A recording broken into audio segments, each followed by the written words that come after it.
Hi everyone, welcome back to Matt and AJ's podcast. This is episode 3. It is, yeah. How are we? How I'm fine, thank you. How are you? Not bad at all. So episode 3. What are we talking this time? Starting a physical media collection, the pros and cons. Oh, okay. So I've got to take myself to a place where I don't have anything. Yeah, mentally. You're starting from scratch, as if, right, okay, this is it. I've seen all these people on YouTube.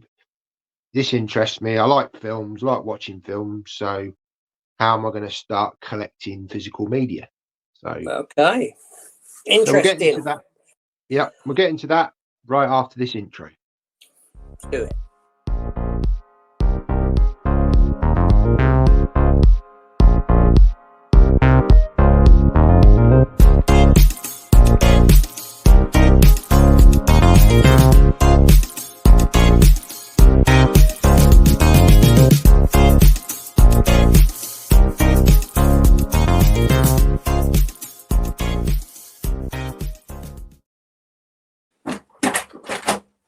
Okay, so the pros and cons of a physical media collection.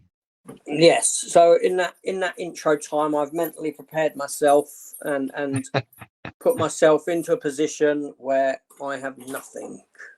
Yeah. I have no collection whatsoever.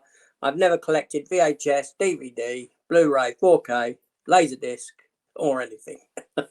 Yeah. I'm starting from scratch. You are, yeah. So how old? What's my age in my mind? What's my age of doing this? Am I a young collector? Am I the age I am? I guess it. Yeah, you could.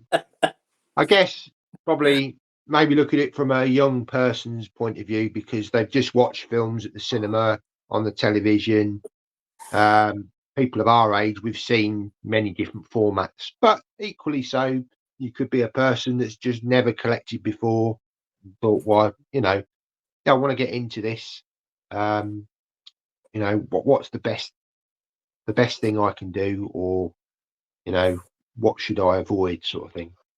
So if I was going back, if I had the ability to travel back in time and see my younger self before my collecting days, what would I say to myself? I'd say to myself, don't do it. Don't get into it. It's never ending. Yeah. You'll be buying the same thing over and over again. Yeah, that's right. Yeah. I see you coming. Copies of the same thing. Yeah. Yeah, these shops are serving you through a big glass window because they're seeing you coming. There we go. So, no, I mean, I think starting out, I think you've got some good places that you can go. You've got obviously the CEX shops that are available on the high street. You can pick up, cheap DVDs in there. I mean, they've got so many DVDs in a lot of these stores for now, anyway. Whether maybe over the next few years we start to see them shifting that lot and just focusing on Blu-ray and the 4K. Even Blu-ray, I mean, they're pretty cheap now to pick up as well.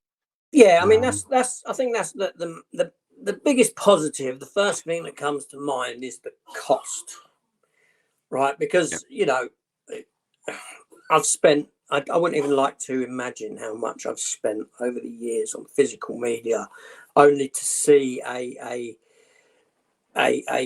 decline in the prices. To go and buy a film brand new, and this has happened. And that film is still sat on my shelf sealed, and then to walk into Poundland and see that same film for £2 is horrendous.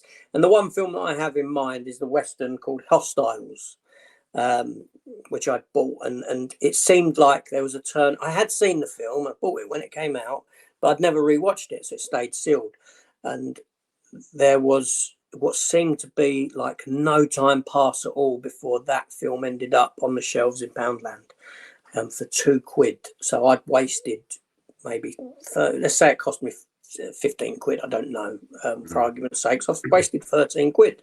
on something I picked up for 2. So cost is the biggest, is you know, that's the one that stares you in the face, is that, you know, I can walk out, I can start a collection for pennies.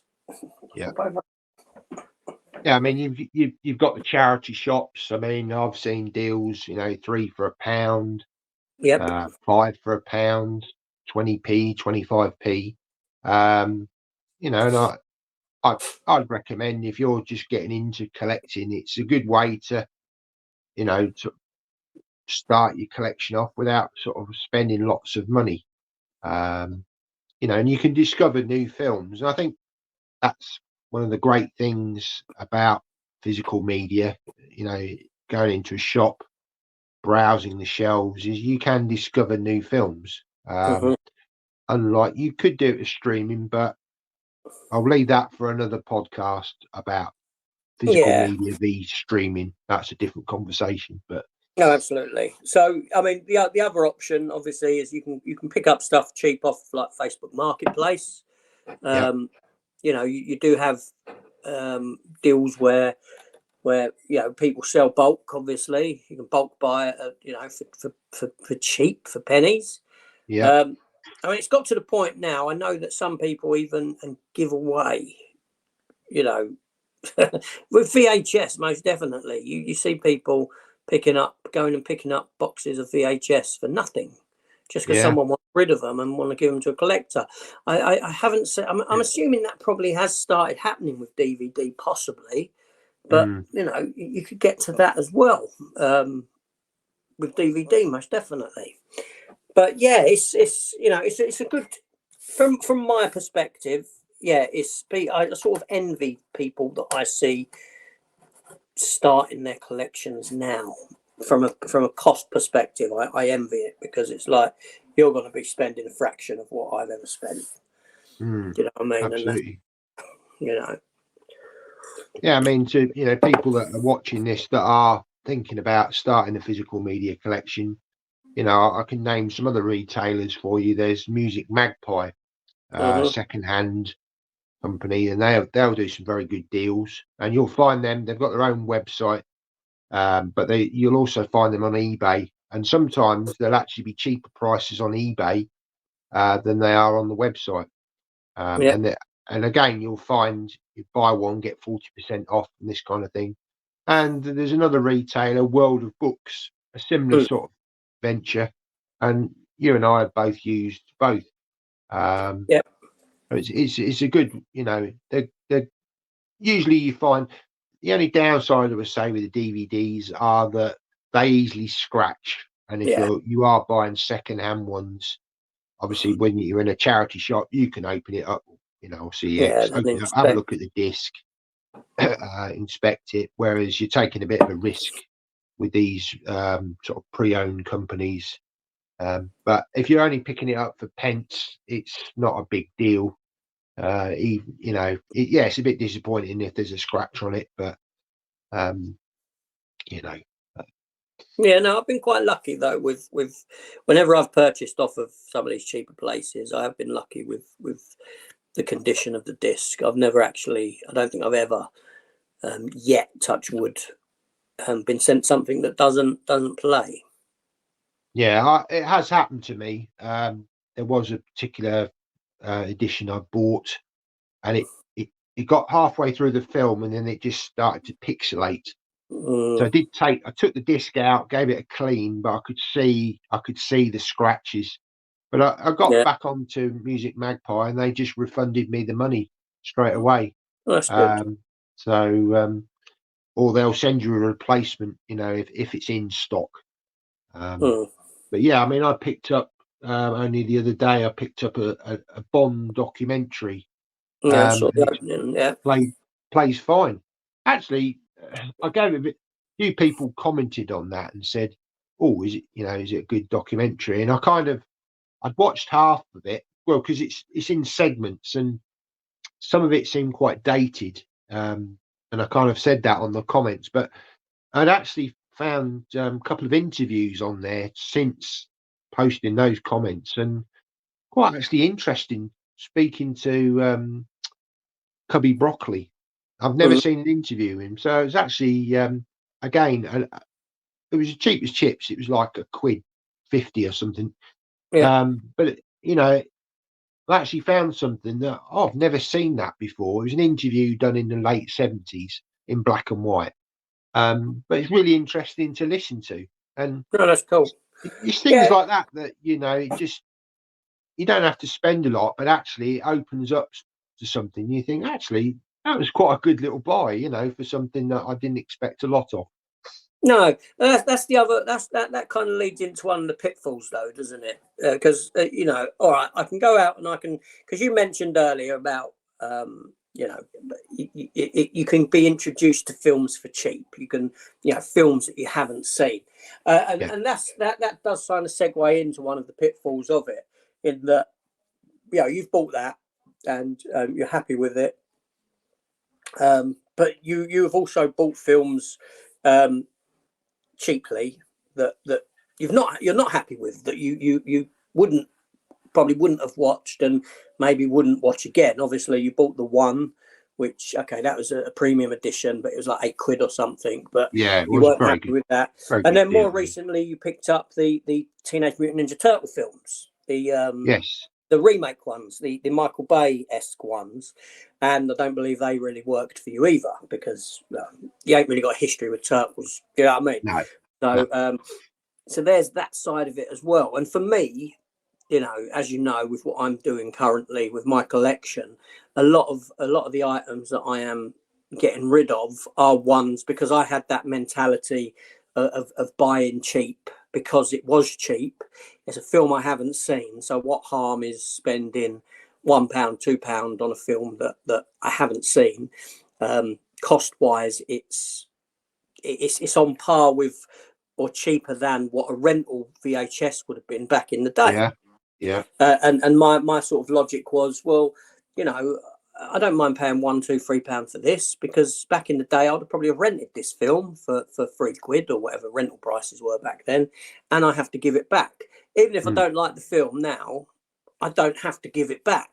And that was, you know, the mentality. But then, you know, over time I built up a lot of crap. dross. Shall we say, yeah, and it just takes up the space, and Yeah, now I'm at a point where I say I've got to get rid of that stuff, because even though you know, I felt that I needed to conserve, is it not conserve? Is not the right word. You know what I mean? Uh, preserve. Preserve. Yeah, where was my mind at? Christ, too early in the morning, man. I had to preserve, conserve. All right. Yeah, and this is what I was getting at yesterday. You know, I felt like, oh, I need to preserve this stuff. I need to preserve it because it's film, and you know, it deserves being preserved, especially with all the edits being made and that. Mm, But then I came to the conclusion, it's not my responsibility to preserve these films. You know, I'll keep the ones that I want. You know, yeah, as a collective group of individuals, you can preserve everything. You can preserve something that I won't preserve. I'll preserve something that you won't preserve. Do you know what I mean? So as a collective group, you got this preservation thing going on. But most definitely, you could build up a lot of crap, and you got to have that strength to say, yeah, this is rubbish. Um, yeah, I'll get rid of that. And I was bad at that. I was bad at that. So I kept everything, and then you just run out of space.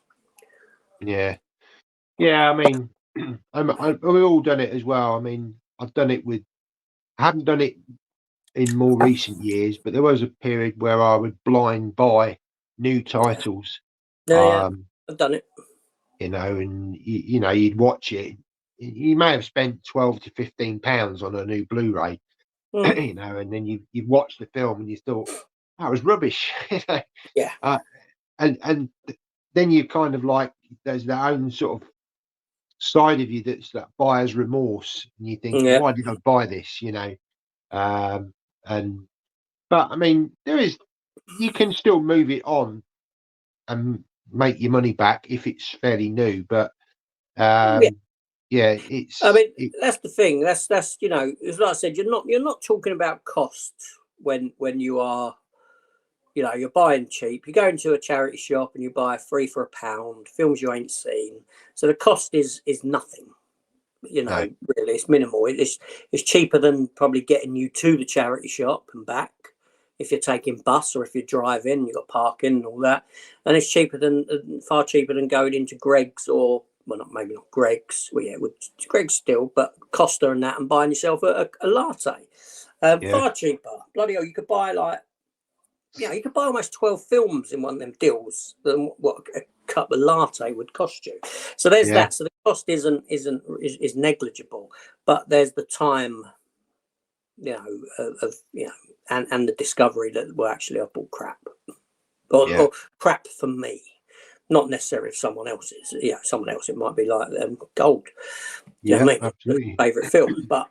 Yeah, so there is that. That is it's that, and having that strength to say no, this ain't. But I think you only get burnt so many times before you. But I don't know, at that cost, do you really feel the burn when you get burnt by buying something that you don't like? I don't think you probably might not. I don't know. How do you feel? You recently bought, like I said, the turtle films and that. Did you buy both of them? Was it both turtle films you picked up? I haven't watched. I mean, in all honesty, I haven't watched the second one. So, I mean, I should really give the second one a go. But would you, though? Would you, after watching the first one, or is the first one enough for you? The best bit about the film was Megan Fox. So I won't lie. There he is. Yeah, Megan Fox is. Very nice. Very easy on the eye. Yeah, Michael Bay has a way of using the camera with her, doesn't he? Yes, he does. Yeah. When she's bent over the car in the first Transformer film. Oh, and there's the bike scene in one of the others, isn't there, where she's with a motorbike? Yeah. Megan Fox, yes. Yeah, she's very nice. Although she's had a lot of work done. She's had a lot of work done now. Has she? Yeah, I don't know. I haven't really seen her anything recently, but no, she posts on online. I think I follow her on Instagram, maybe, or something like that. And there's a lot of photos come up of her that, this is what you're doing now. Okay. Yeah. Okay. Although she was in Expendables 4. Oh, right. Yes, she was. Yeah. But yeah, I don't know why. But there we go. No, I can't see her as an action star, to be honest. But yeah, I mean, I think I picked those up for about. I think it was 3 films. 3 films for £1. So I picked up 6 films.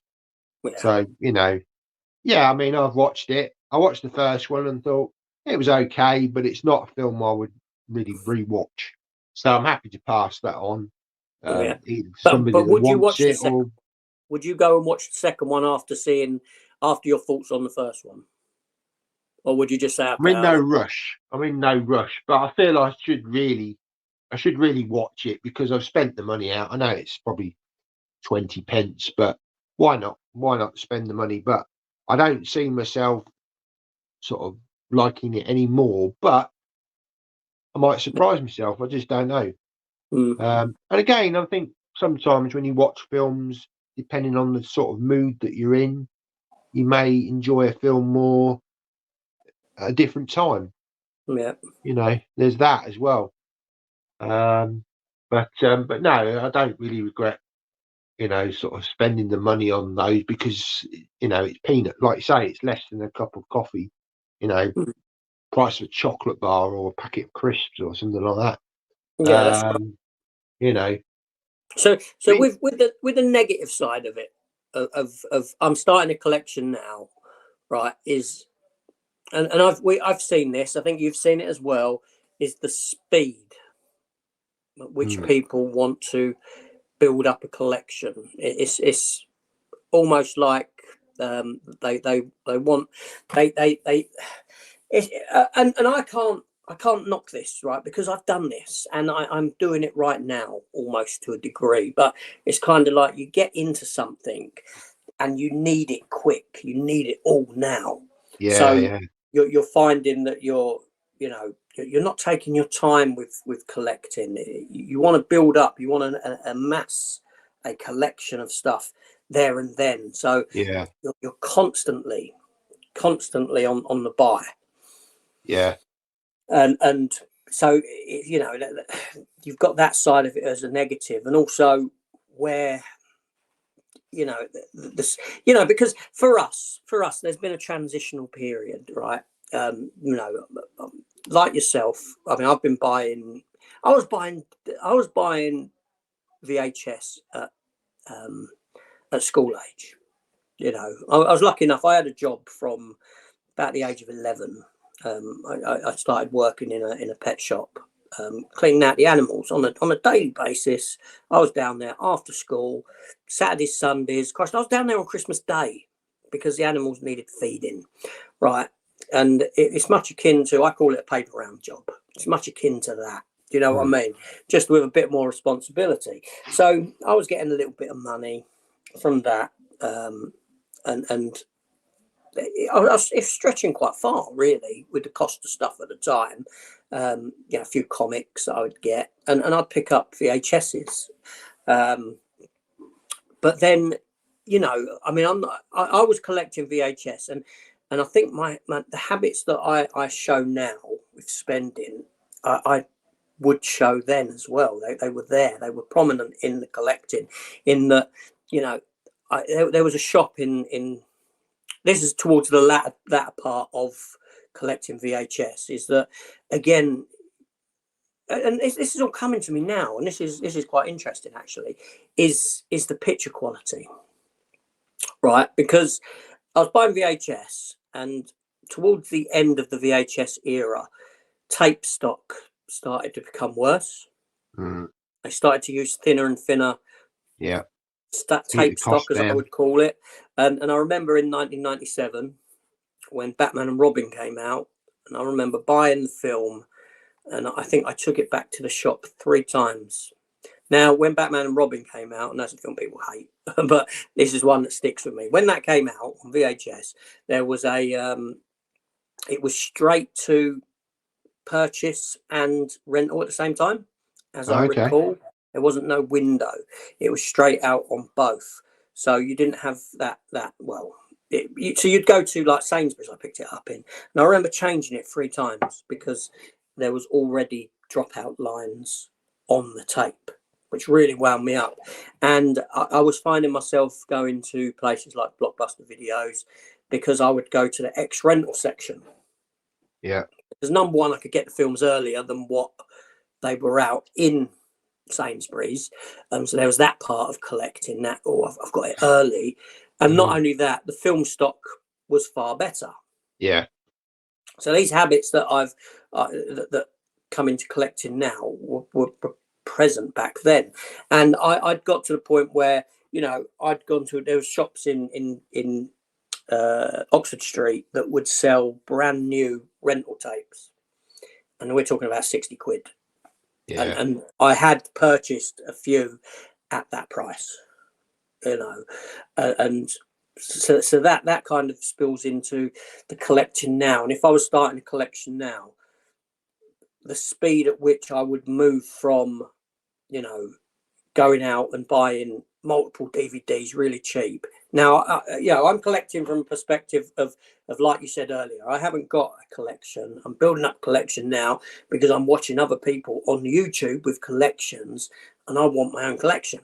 And it's the speed of getting from, oh, I'm going to go buy some cheap DVDs or buy some cheap Blu-rays, to then stepping into maybe the 4Ks or even the premium film arenas, the week collections, you know, the UHD club, whatever you call it, all those sort of things.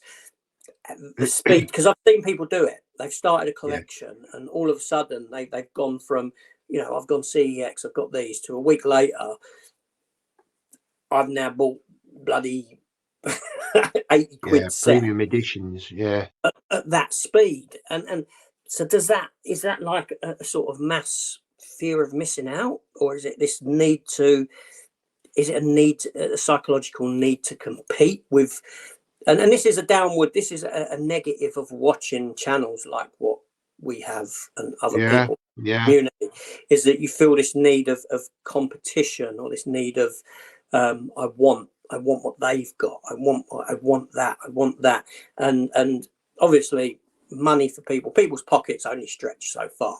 You know, we all have different, you know, depending on work incomings and life outgoings, of what we can spend. and does it amass to problems with debt and things like that when you're yeah, it's true. working that quickly into it? Obviously, there are answers that you wouldn't know seeing people do it because you don't know their circumstances. But No. do you know what I mean? It's got to be a pitfall or a negative to starting now and the speed at which you transition from one to another. Yeah, I I've mean, wrapped on. at the end of the day, it's entirely the own person's. You know, it's how they spend their money. You know, we're not saying telling people how to spend the money at all, but No, absolutely. It's yeah. I was going to say this. It's that fear of missing out that I think a lot of us as collectors have experienced and continue to experience at times. But it's all psychological. It's a lot of this stuff, you know, it's limited to 700, 500,000 copies or whatever. But as you've said before, a lot of this stuff now is not selling out. So No. whilst initially when it comes up for pre-order, there was a period where it was, well, again, it all depends on what the edition is. Some sell out really quick, others don't. Yeah. And I guess you got to make that choice for yourself. Do I get this now or do I wait 6 months and then it's in the half price sale? That Inglorious Bastards edition, that's a prime example, wasn't it? Is that Yeah. everything blue edition? Yeah. You know, I forget how much it was. Was it about £50, 50, £60, something like that? No, that was about £80 upon release. 80. Wow. Yeah, that was about £80 because you get the 2 editions in it, don't you? That was about £80, and I paid the full price for that when it first came about.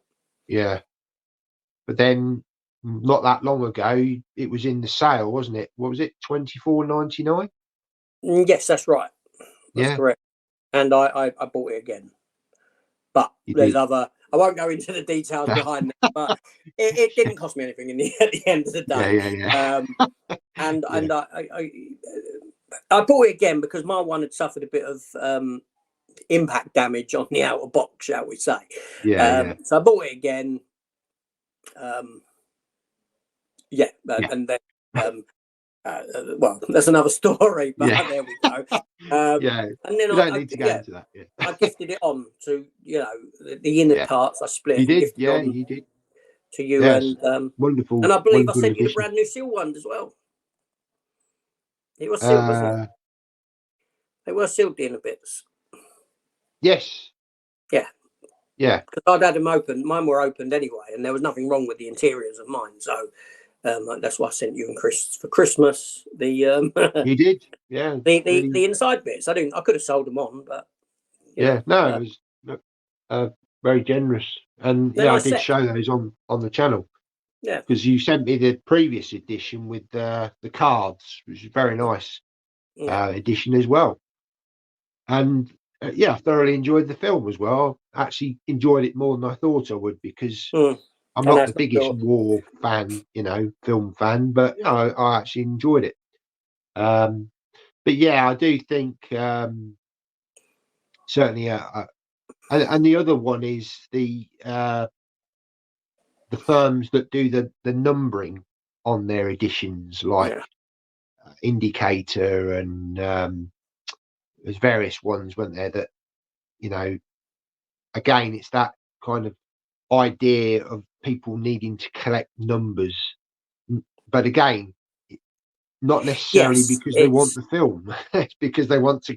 They've got that OCD that they require all the numbers on the shelf. You know, that's right, and and that's the psychology that thankfully I've never bought into, and it's a psychology from and it's a collecting psychology, and that's you got psychology goes plays a big part in collecting, it does. or in sets. It could be take away the numbers, but it could be the spines match.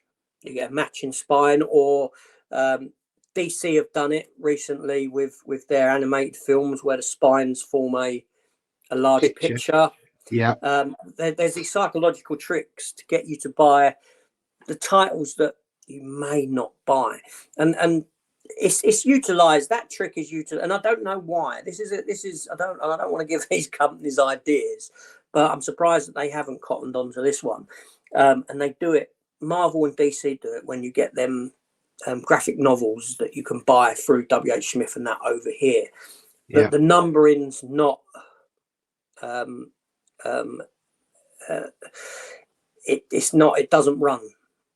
What I'm saying is that you may get issue 1 first with number 1 on the side, but then they'll give you issue number 15. So they're not running, they're not released consecutively. And that's a good psychological trick that hasn't been picked up by these companies yet, you know, to force you to collect. Because if I'm buying number 1, and then I buy number 15, number 20, number 8 in that sort of order, all of a sudden I'm left with these numbers ain't running. You know, when are they going to release number 3? And you're left with the gaps. It's so easy to drop off. You know, like if I was buying the HMV collection as they were being released or whatever, I've got a consecutive run 1, 2, 3, 4, 5, 6, 7, and then I can easily drop off and say I'm not going to buy any more of these. But I've got a run that it runs. The numbers run up to. I bought up to number 50, and they run, and now I'm going to stop. But if you've got those gaps, you're inclined to then feed into. But that's kind of like, I'm talking about something that isn't in the film industry, or in the, as far as I'm aware, doesn't form part of the sort of media collecting. But imagine they've done that. Psychological tricks. Yeah, but again, I mean, Titans of Cult, they obviously had that run of various editions in a particular type of packaging, you know, the plastic packaging. That's right. Yeah.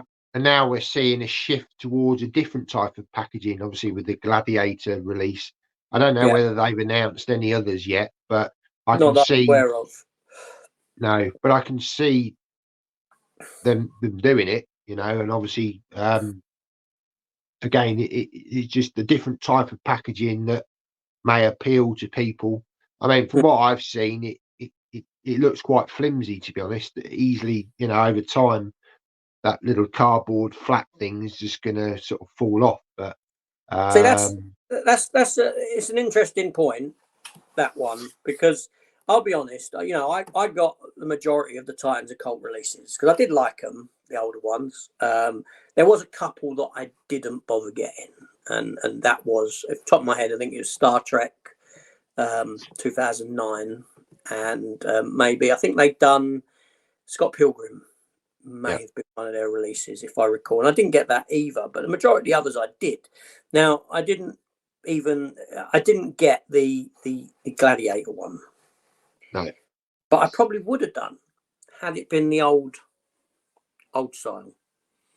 I'd have been more inclined to get it, because for me that was a good sort of, they've changed the packaging, they've changed the size. I can easily ignore it because it doesn't match what I've had come before. So it was a good jumping off point. Yes. So if you were starting a collection now, you personally, right, you got nothing, where do you think you would begin? Where do you think where do you see yourself sort of do you see yourself going into DVD, going into Blu-ray, going straight into 4K? Do you see yourself with a certain director, a certain film series that you would start on? Where would you think you would begin that journey? I think I would probably, if I was starting from scratch, I think I would just focus probably just on the 4K now, because obviously it's the best picture quality, hopefully, best sound.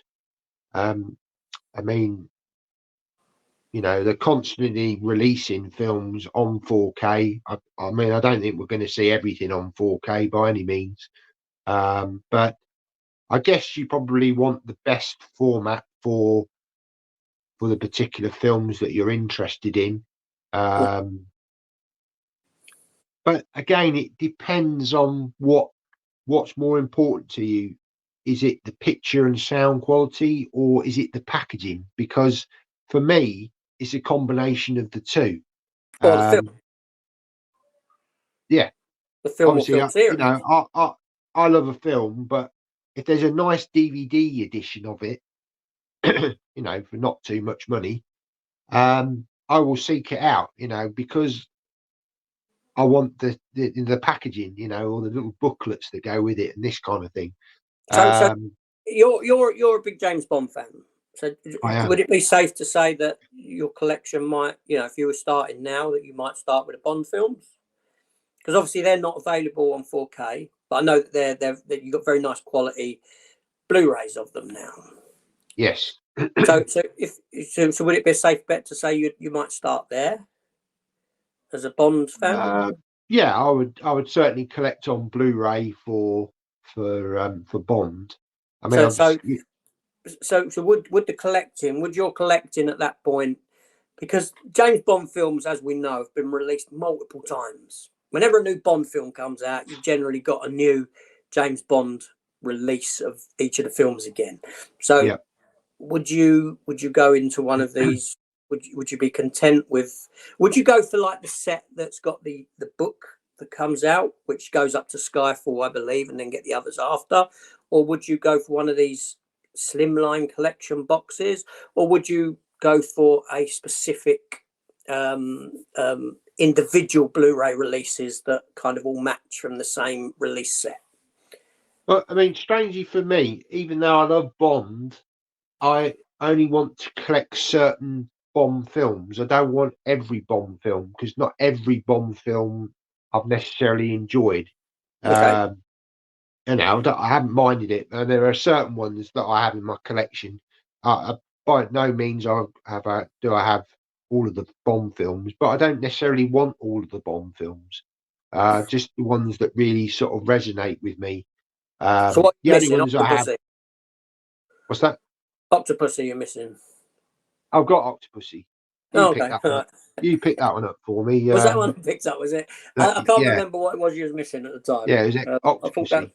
I think it was the only one I'm missing. I've got all the Roger Moore films apart from View to a Kill. That's the one that I'm missing. Do you not have Again, that not book set? I thought you had the book set. You don't have that. no, I don't have that one. Oh, with You the see, two. I don't. Apart from GoldenEye, I don't really like the Pierce Brosnan age. It doesn't do anything for me. GoldenEye was a good film. I enjoyed that one. Yeah. But the rest, no, I'm not interested. See, I wasn't going to go. When Blu-ray started, I wasn't going to step. I thought to myself, okay, I'll start with Dalton. Yeah. I'll get the two Dalton films and just go from there to present. Even though I like a lot, there are Roger Moore ones and Sean Connery ones that I like. Dalton being my favourite, it was kind of like I'll start there. But I did then go back. I found that book set at quite a good price, and I thought it was a lovely set, and so I ended up getting them all like that. Yeah. Again, it all depends, I suppose, what's more important to you, whether it's picture and sound quality. So if that's really important to you, you're gonna start from a fresh, you're gonna go for 4K above anything else. DVD, whilst DVD is cheap to buy, yes, there is the side of it that it can easily get scratched. Picture quality can pixelate, this kind of thing. Blu-ray not so much, it's far more durable. I mean, in some ways, I do envy people that just collect Blu-ray. I know Alan from Kermit's Ghosts, he just collects Blu-ray. He's not. I know he was a big DVD collector back in the day, but I think he's got rid of all of his DVDs. But he's made it quite plain that he's not that interested in the 4K. He's just happy, and in some ways, that's quite a good way to be, because absolutely, you can just focus on that one particular format. And like I say, the price of Blu-rays now have plummeted. Second-hand ones you can pick up for a couple of quid. I mean, obviously, Poundland were selling them at that time. I don't know, are they still doing them? I haven't been in a Poundland for a long time. No, completely stopped. I mean, I did go into Poundland a few weeks ago, and I I think I filmed it in one of my out and abouts a while ago, a couple of months ago, and I did see a a small stack of Blu-rays. But I'm guessing that they sort of found them down the couch, as we say, in their warehouse, out back in their warehouse, because it was the same old stuff that they had before. So they probably just found them and put them out. Yeah. Yeah. So I mean, I believe it's only Asda and Morrison's now that are probably the only supermarkets that are stocking films still. I know Tesco's will, if there's like a big release, say Oppenheimer or Barbie, there'll be a little stand, and there'll be a limited run, on the first couple of weeks, but then that soon disappears. But Asda's a good place to find trash films. Yeah, those bargain bait. They get all the cheapy films in, the straight to video, sort of crappy shark films that I watch and things like that. They tend to get a lot of that sort of cheaper horror films and that, which they do in on DVD and Blu-ray, more DVD I think. But yeah, they're a good place for that. Yeah.